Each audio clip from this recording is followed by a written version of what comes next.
you stepped into the shoes of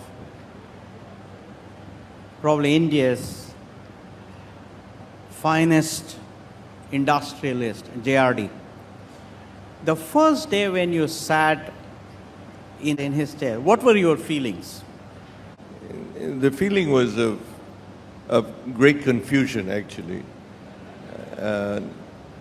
One was, what should I be? And so I decided to embark on a path of just being myself.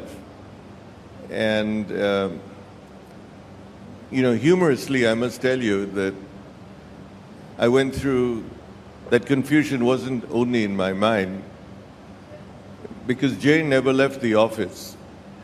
And my greatest concern was, how will I operate with Jay beside me or behind me or whatever.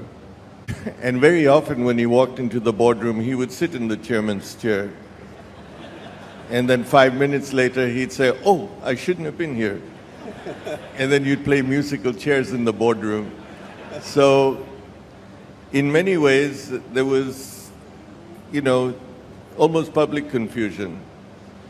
But if I had the 2 years that he was there, it was a wonderful mentor. He never interfered. He supported. I think what I've been able to do thereafter have been because of his support. What I learned from him, perhaps, and what I carry with me, is a sense of justice, which was always prevalent. He was always fair and just. He always did what he considered to be the right thing, irrespective of how difficult it was.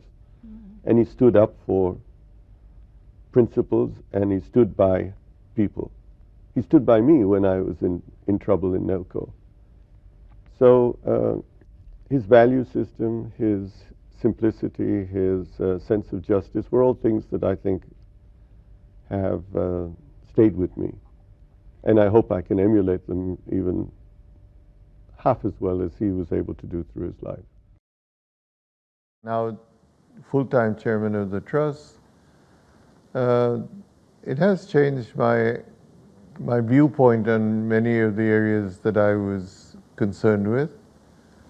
But it's made me more sensitive to the pain and the suffering that has existed now, and I'm more involved with the feeling of where we should do more and where we should be bolder in terms of the amounts of money that we allocate to certain areas.